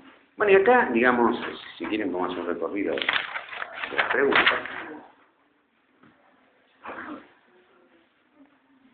Hablo acá de la diosa razón, digamos. La diosa razón es un tema muy curioso en este sentido. La diosa razón es que, si bien teóricamente la Revolución Francesa había planteado, eso es este mito, si bien la Revolución Francesa había instalado que se acababa la verdad de fe, que era Tomás de Aquino, ¿no? Básicamente. Se habían acabado las verdades de fe y quedaban, digamos, las verdades de la razón, como no todos llegan a tener la razón. Hacia 1812, en Francia, se levanta una gran escultura que es la diosa razón, ¿no? Como que de pronto pasa a ser un mito, y de nuevo la restauración se endiosa de forma tal como si fuera un dios por separado, ¿no es cierto? O sea, vuelve a establecerse un mito, que es el mito de la ciencia, después lo toma Baudelaire eso también, ¿no? Bueno, es decir, para pegarle palos al progreso, a la idea del progreso, y a la idea de la moda, digamos, es apasionante. ¿Baudelaire es poeta? Sí. Baudelaire, el poeta. La flor del mar. La primera de las consignas. Desarrollo autónomo de la estética. Puente entre lo clásico, claro, es un puente, digamos, el desarrollo de la autonomía de la estética, o sea, la aparición de la estética en sí, es un puente entre el periodo clásico y el periodo moderno. O sea, pasa por alto, digamos. Sí, por eso, que la noción del desarrollo de la autonomía... Claro. Antes de la parte de la filosofía y ahora es un... Y ahora como que se independiza, digamos, porque no necesita de la filosofía para esto. Porque antes era una rama que en realidad no había alcanzado ningún tipo de vuelo. Hoy toda la filosofía, digamos, es estética, técnicamente, ¿no? Y si vamos a ver digamos, qué es la estética y bueno, la filosofía del arte es estética, ¿no? O sea, básicamente. Y la filosofía es estética, que es el mundo moderno, sujeto, bueno, Descartes es el primero que duda, digamos 1600 también antes de Kant, el mundo se objetiva. Ese es un tema, que todo pasa a ser cosa. Es un tema, que esa cuestión de que el sujeto, es decir, objetiva todo, pasa a ser, porque todo lo que es cosa es dominable. Ese es el mundo. El sujeto se apropia de todo. El sujeto burgués ilustrado se apropia de todo. Se apropia de las riquezas de América, se apropia de la belleza, se apropia de todo.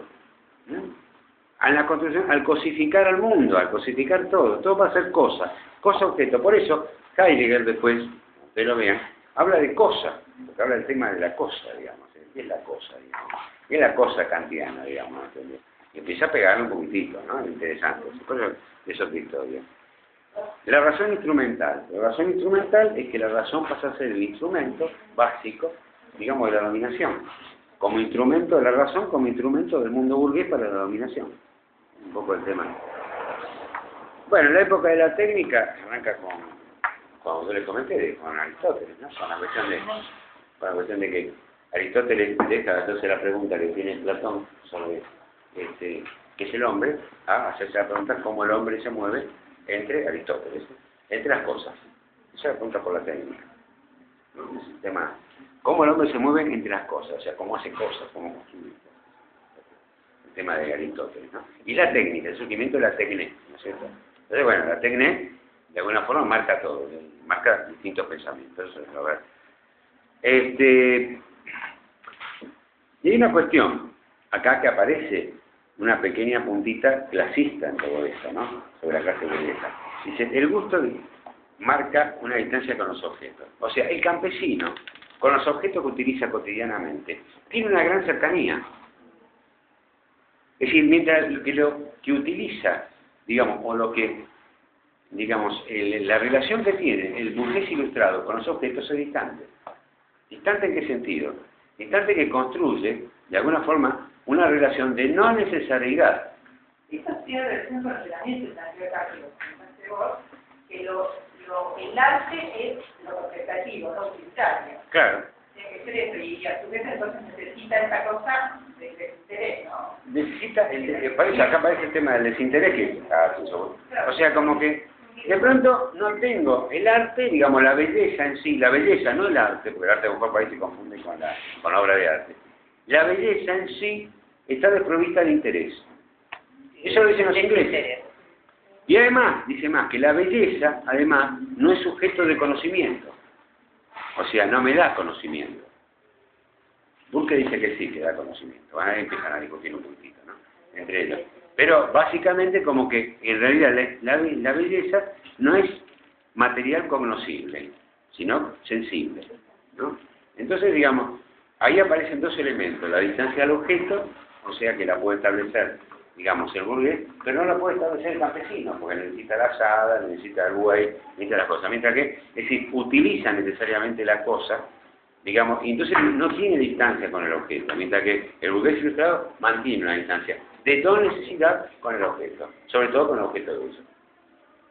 Es decir, no hay interés, digamos, en ese sentido, porque percibe la belleza en función del gusto, porque aparece un tipo que hablamos, si aparece buen gusto, necesariamente tiene que haber un mal gusto, ¿no? O el gusto vulgar, o el cátivo gusto, como dicen los italianos, ¿no? Digamos, o sea, el mal gusto, el buen gusto que no tiene, ya saben todos, y el mal gusto que no tiene. Digamos, hay un establecimiento muy claro en ese sentido. La noción del gusto establece el marco de distancia que tengo con el objeto. ¿Dónde están? Hasta el mismo Aristóteles planteaba, ¿no? La comedia y la tragedia, ¿no? O sea, decía la comedia del vulgo y claro, la tragedia es de, digamos, de los que comprenden y tienen un espíritu más elevado, ¿no? Digamos, ese es un poco parte del tema, ¿no? A ver. Arte experimental, la noción de genio y Luna, la noción de gusto y crítico en Hume, ¿no? Bueno, faltaría leer a Hume, pero digamos, con esto tenemos un poco la lectura. Esta lectura, léanla completo, tranquilo, márquenlo. Esto que dijimos hoy por ahí sirve para orientar la lectura, o no, digamos, si es no, lo vemos. Y tenemos muy poco tiempo para ver, no tenemos tiempo directamente para ver el tema de, perdón, es imprescindible la lectura de esto, pues. Creo que es un texto claro, digamos, está muy bien, digamos, no es que explique, está muy bien, pero está bien detallado, hay cosas, todo lo que hablamos hoy está de alguna forma influido en él. El otro tema, que probablemente vamos a tener que trabajar en la clase que viene, no vamos a ver mucho, es el mito del arte y el mito del pueblo, ¿no? Yo voy a mandarle de todos modos la otra ficha, que es para estar más o menos en línea. De todos modos tenemos 2 semanas para ver la otra ficha también. O sea, no estamos tan mal porque podemos ver que es teoría transcultural del arte, sí, que es la noción de la estética ya un poco viendo lo latinoamericano, ¿no? Ahí vamos a tener, también tiene su guía, lo voy a mandar con su guía, pero yo prefiero que ahora lean ustedes este texto, relean el tema de estética y modernidad y avancemos un poquitito sobre la cuestión de la Lo del mito del arte y del pueblo es especial. sí. Algunas páginas especiales que son muy La mía. ¿De cuál? Sí, de los 18 a los 36. Las que están escaneadas. Las que están escaneadas. Ahora, hay una cuestión para motivarlos en el poco tiempo que nos queda, digamos nada más que... Le leo una parte de lo que dice él acá, ¿no? Dice, a la hora de acercarnos al hecho de la creación popular latinoamericana, de Zambulli directamente es un artista popular, digamos. Nos encontramos enseguida ante el escollo de una carencia planteada, algo que falta, dice. La falta de conceptos para nombrar ciertas prácticas propias y el escaso desarrollo de un pensamiento crítico capaz de integrar las diferentes producciones culturales en una comprensión orgánica. Aunque partamos del bien nutrido cúmulo de conceptos de teoría universal, siempre habrá categorías que están en otras historias que no encastren con los específicos bordes de experiencias diferentes que deben ser discutidos, redactados, sustituidos en un proceso de continua reformulación. O sea, en definitiva, lo que él está planteando acá, con lo cual arranca todo este tema y lo profundiza, es que dice, las categorías con que vemos las producciones latinoamericanas son categorías europeas. Faltan categorías propias.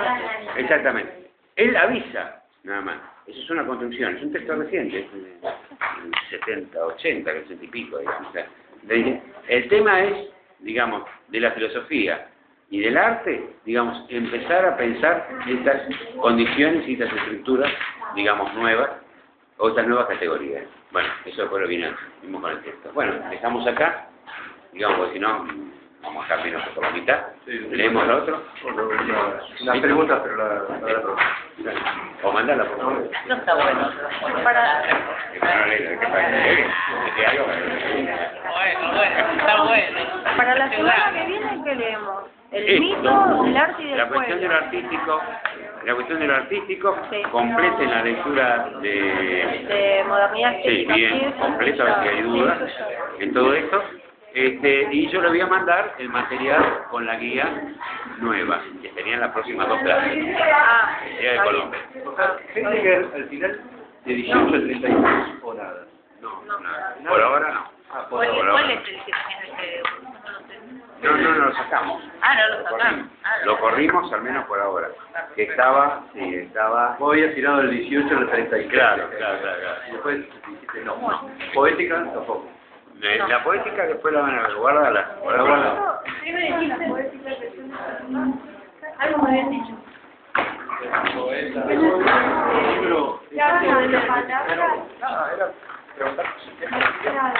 ¿Qué estoy hablando de eso? Ah, sí. Nada. Sí, a mí también me quedó. Como esto en la primera conversación, como el alcohol de poder. No me trata de mandar digamos, Paraguay, ese de cómo se... Porque estaba hablando de la primera de la razón. Después, Baudelaire estuvo hablando con Caño o algo así. No, pero acá lo que tiene... Sí, de plano, ¿cómo lo vas a ¿Dónde se te hace? Hay que ver. Después yo te voy a mandar... El apellido es Pablo. Lo paso en gol, ¿cómo es tu nombre?